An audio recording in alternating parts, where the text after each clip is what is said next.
रात की तारीकी आहिस्ता आहिस्ता रेगिस्तान पर उतर रही थी। दूर उफुक पर एक काफिला खामोशी से सफर कर रहा था। ऊंटों की घंटियों की मध्यम आवाज सुनसान रास्ते में गूंज रही थी। मुसाफिर थके हुए थे, लेकिन उन्हें इस बात का अंदाजा नहीं था कि चंद ही लम्हों में उनकी जिंदगी का एक ऐसा वाकया पेश आने वाला है जो तारीख का हिस्सा बन जाएगा।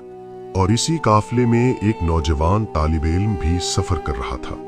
ऐसा तालिब इल्म जिसका दिल इल्म की मोहब्बत से लबरेज था, मगर उसे मालूम नहीं था कि आज एक डाकू उसे जिंदगी का सबसे बड़ा सबक देने वाला है। वो नौजवान खुरासान के शहर तूस का रहने वाला था। उसका नाम मोहम्मद बिन मोहम्मद अल गजाली था, जिसे बाद में दुनिया इमाम गजाली के नाम से पहचानने लगी। मगर उस वक्त वो सिर्फ एक नौजवान तालिब इल्म थे, एक ऐसा तालिब इल्म जिसके दिल में इल्म हासिल करने की बेपनाह तड़प थी। उस जमाने में इल्म हासिल करना आज की तरह आसान नहीं था। ना यूनिवर्सिटियां हर शहर में थीं, ना किताबें आसानी से मिलती थीं। जो शख्स इल्म हासिल करना चाहता था उसे मीलों का सफर करना पड़ता था। कभी पहाड़ों से गुजरना पड़ता, कभी रेगिस्तान की तपती रेत पर चलना पड़ता और कभी खतरनाक रास्तों का सामना करना पड़ता।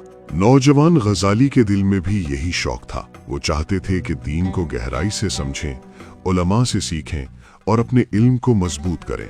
इसी ख्वाहिश ने उन्हें अपने शहर तूस से निकलकर इल्म के मशहूर मरकज नेशापुर तक पहुंचा दिया। नेशापुर उस जमाने में इल्म व दानिश का एक बड़ा मरकज था। दुनिया के मुख्तलिफ इलाकों से तालिब इल्म वहां आते थे ताकि बड़े उलमा के हल्काए बर्स में बैठ सकें। जब गजाली वहां पहुंचे तो उनके दिल में एक अजीब सा जोश था। उन्हें महसूस होता था कि वो एक ऐसी जगह पहुंच गए हैं जहां इल्म के दरवाजे उनके लिए खुलने वाले हैं। वो सुबह सवेरे मदरसे पहुंच जाते, उस्ताद दर्स देते और शागिर्द खामोशी से सुनते। गजाली बड़ी तवज्जो से हर बात सुनते, मगर उनकी एक खास आदत थी जो उन्हें दूसरे तालिब इल्मों से मुख्तलिफ बनाती थी। वो हर सबक के बाद अपनी नोटबुक निकालते और उस्ताद की हर अहम बात को एहतियात से लिख लेते। कभी कभी रात को जब दूसरे तालिब इल्म सो जाते तो वो चिराग की मध्यम रोशनी में बैठकर अपने नोट्स को दोबारा पढ़ते। जो बात समझ न आती अगले दिन उस्ताद से पूछते, जो बात अहम लगती उसे दोबारा साफ लिखते। साल गुजरते गए। उनके पास नोटबुक्स का एक बड़ा जखीरा जमा हो गया था। हर नोटबुक में कीमती इल्म लिखा हुआ था। कहीं फिक़ह के मसाइल थे, कहीं हदीस के अक़वाल, कहीं फ़लसफ़ा की बहसें और कहीं असातिज़ा की हिकमत भरी नसीहतें। ये कागज़ आम कागज़ नहीं थे, ये उनकी कई साल की मेहनत का नतीजा थे। कभी कभी वो अपने थैले को खोलकर उन नोटबुक्स को देखते और मुस्कुरा देते। उन्हें महसूस होता जैसे उनके पास एक खजाना मौजूद हो। बिलाखिर वो दिन भी आ गया जब उनकी तालीम मुकम्मल हो गई। अब वक्त था कि वो अपने शहर तूस वापस लौटें। उन्होंने अपनी तमाम नोटबुक्स को एहतियात से एक मजबूत कपड़े के थैले में रखा। हर किताब और हर सफ़ा उनके लिए बहुत कीमती था। उन्होंने उस थैले को मजबूती से बांधा और अपने सामान के साथ रख लिया। चंद दिन बाद वो एक काफिले के साथ रवाना हो गए। काफिला आहिस्ता आहिस्ता सफर कर रहा था। कभी रास्ता पहाड़ों के दरमियान से गुजरता, कभी खुले मैदानों से और कभी लंबे रेगिस्तानी रास्तों से। दिन के वक्त सूरज तेज चमकता था और रेत सुनहरी नजर आती थी। रात के वक्त आसमान सितारों से भर जाता था। मुसाफिर आग के गिर्द बैठकर बातें करते, अपने सफर के किस्से सुनाते और फिर आहिस्ता आहिस्ता सो जाते। इमाम गज़ाली ज्यादातर खामोश रहते। कभी वो आसमान की तरफ देखते और अल्लाह की कुदरत पर गौर करते, कभी अपने सामान को देखते और खास तौर पर उस थैले को चेक करते जिसमें उनकी नोटबुक्स थीं। उन्हें महसूस होता था कि उनके पास एक ऐसा खजाना है जिसे वो बहुत एहतियात से ले जा रहे हैं। एक दिन काफिला एक सुनसान रास्ते से गुजर रहा था। हवा में अजीब सी खामोशी थी। आसपास कोई आबादी नहीं थी, सिर्फ रेत के टीले और दूर दूर तक फैला हुआ सहरा। अचानक दूर से घोड़ों की तेज आवाजें सुनाई दी। मुसाफिरों ने चौंक कर इधर देखा। चंद ही लम्हों में निकाब पोश सवारों का एक गिरोह काफिले के करीब पहुंच गया। ये डाकू थे। उन्होंने काफिले को चारों तरफ से घेर लिया। मुसाफिरों के चेहरों पर खौफ फैल गया। कुछ लोग खामोश खड़े हो गए, कुछ ने अपने सामान को पकड़ लिया और कुछ लोग अल्लाह का नाम लेने लगे। डाकू एक एक करके लोगों का सामान लेने लगे। किसी से सोने के सिक्के ले लिए गए, किसी से कपड़े और किसी से कीमती चीजें। इमाम गजाली भी खामोश खड़े थे। वो जानते थे कि इस वक्त मुजाहिमत करना खतरनाक हो सकता है। एक डाकू उनके पास आया और उनका सामान टटोलने लगा। फिर उसकी नजर इस कपड़े के थैले पर पड़ी। उसने थैला खोला और उसमें से नोटबुक्स निकाल ली। इमाम गजाली के दिल में जैसे किसी ने चोट लगा दी। ये वही नोटबुक्स थीं जिनमें उनकी कई साल की मेहनत महफूज थी। डाकू वो थैला लेकर आगे बढ़ने लगा। चंद लम्हों तक इमाम गजाली खामोश खड़े रहे। उनके दिल में अजीब सी बेचैनी थी। आखिर उन्होंने हिम्मत जमा की और डाकुओं के पीछे चल पड़े।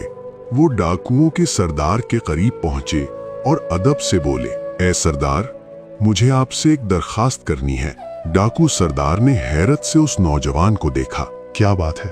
उसने सख्त लहजे में पूछा। इमाम गजाली ने निहायत आजिज़ी से कहा, आप मेरा बाकी सामान रख लें, लेकिन बराहे करम वो कागज मुझे वापस दे दें।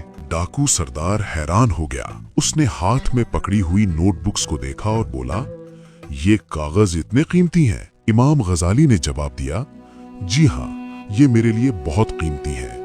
इनमें वो इल्म लिखा है जो मैंने कई सालों की मेहनत से हासिल किया है। डाकू सरदार चंद लम्हों तक खामोश रहा। फिर उसने एक अजीब सी मुस्कुराहट के साथ कहा, अच्छा, तो ये तुम्हारा इल्म है? जी हाँ, अगर मैं ये कागज तुमसे ले लूं तो तुम्हारा इल्म भी चला जाएगा। ये सवाल सुनकर इमाम गजाली कुछ देर खामोश हो गए।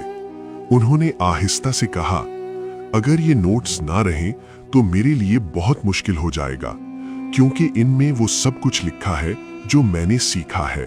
डाकू सरदार ने यह सुनकर जोर से हंसा।